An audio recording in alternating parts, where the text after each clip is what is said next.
Hello everyone, welcome to our channel RDS Group of School.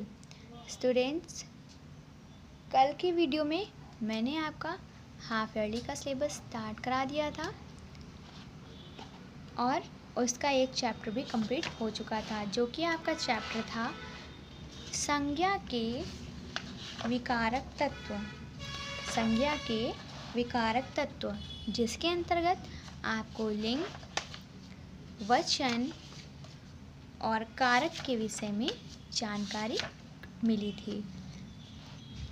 इस chapter की exercise, question answer, सारी चीज़ें हमने आपको कंप्लीट कराई थी और इसका पीडीएफ भी बना करके हमने आपको व्हाट्सएप कर दिया था, जो कि व्हाट्सएप ग्रुप पे मैंने सेंड कर दिया था।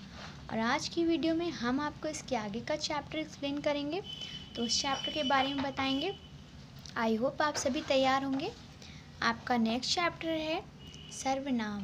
आपका नेक्स्ट चैप्टर है सर्वनाम, पेज नंबर 34।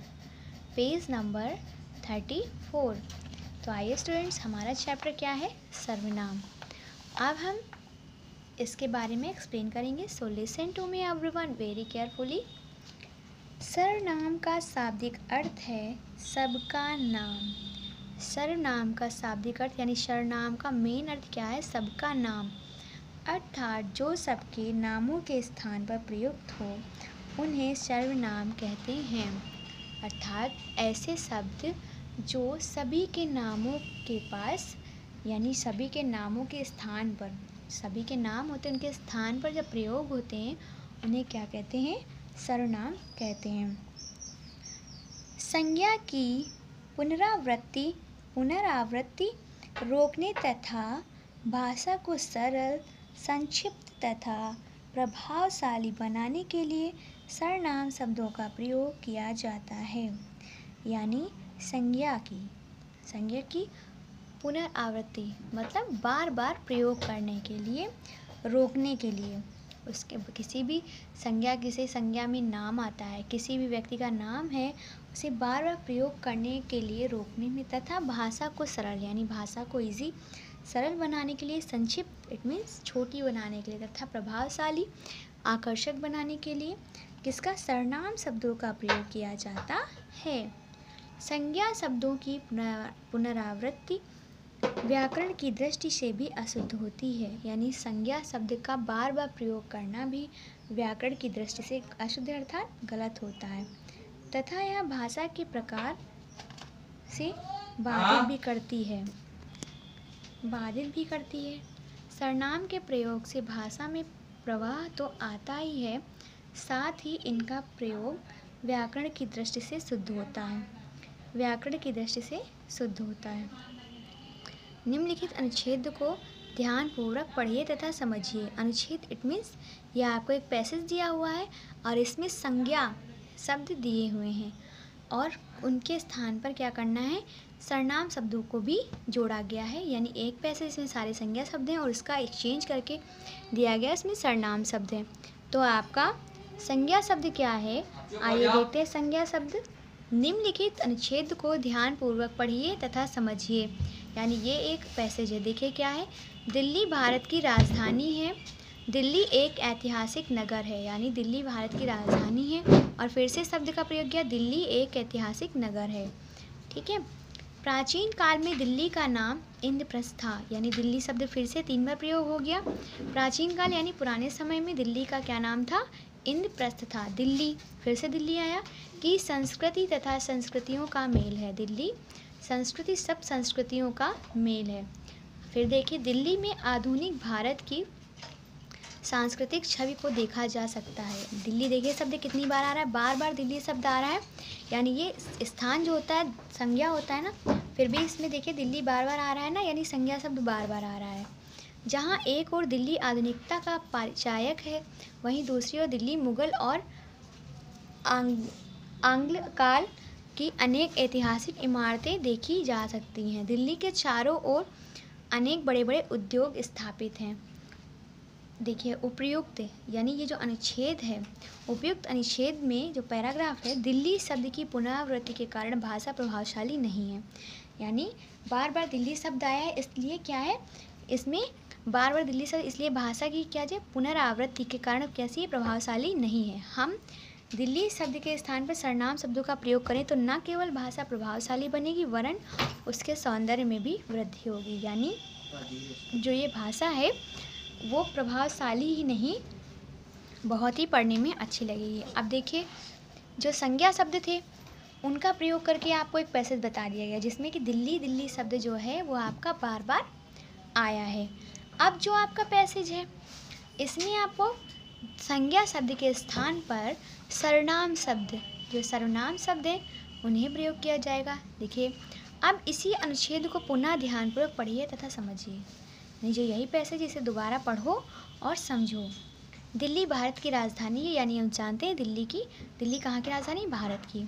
यह एक ऐतिहासिक नगर है। तो यह ये देखिए, यहाँ पर दिल्ली थी ना, तो यहाँ पर यह शब्द यानी सर्वनाम शब्द प्रयोग किया गया। प्राचीन काल में इसका नाम इंद्रप्रस्थ था। प्राचीन काल में, पुराने समय में इसका नाम यानी दिल्ली का नाम इंद्रप्रस्थ था। इसकी संस्कृति सब संस्कृतियों का मेल है।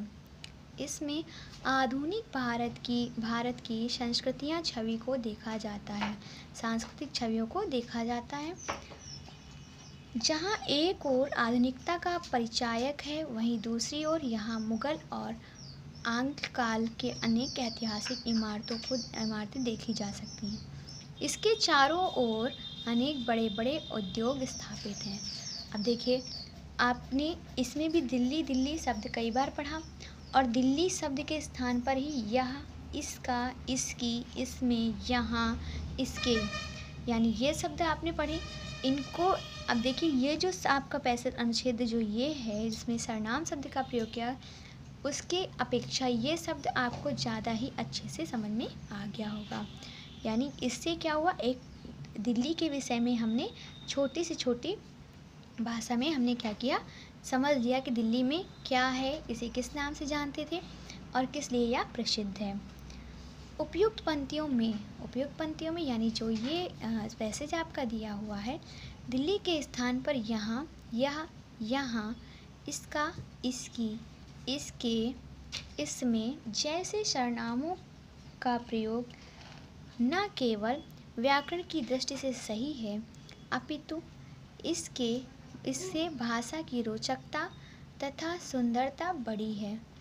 इन शब्दों के प्रयोग से अनुचित को पूर्णतया नया रूप प्राप्त हुआ है।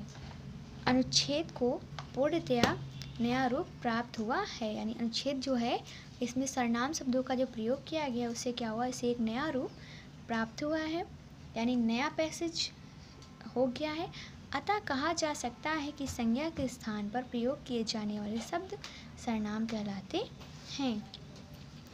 इस पैसेज को पढ़ करके और इस पैसेज को पढ़ करके, दोनों को पैसेज पढ़ करके हमें यह पता चलता है कि जो ये दिल्ली दिल्ली शब्द यानी जो संज्ञा शब्द है, इनके स्थान पर हम इसका, इसके, यहाँ, यहाँ, ये सारे शब्द प्रयोग कर करके, सर्वनाम शब्दों का प्रयोग कर करके हम क्या कर सकते हैं, भाषा को सरल एवं संक्षिप्त प्रभावशाली बना सकते हैं।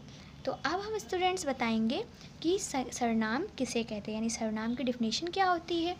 तो देखिए, संज्ञा के स्थान पर प्रयोग किए जाने वाले शब्दों को सर्वनाम कहते हैं। संज्ञा के स्थान पर प्रयोग किए जाने वाले शब्दों को क्या कहते हैं, सर्वनाम कहते हैं। यानी ये, यहाँ, इसका, इसकी, इसमें, यहाँ, ये जो शब्द हैं ये क्या है, सर्वनाम शब्द हैं।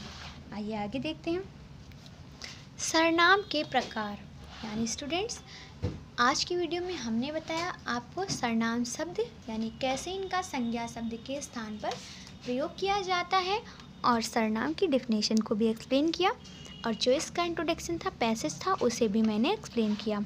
सो आई होप आप सभी समझ गए होंगे कि आपका जो चैप्टर में सर्वनाम है इसका एक्सप्लेनेशन कैसे समझना है, कैसे इसको अपने अंदर यानी अपने दिमाग में इसको क्या करना है, बिठाना है, समझना है कि संज्ञा के स्थान पे किस तरह सर्वनाम शब्दों का प्रयोग करते हैं।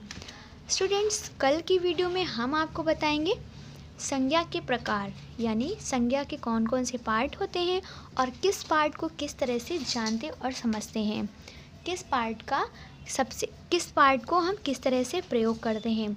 सो आई होप आप सभी समझ गए होंगे कि सर्वनाम किसे कहते हैं। Thank you, have a nice day.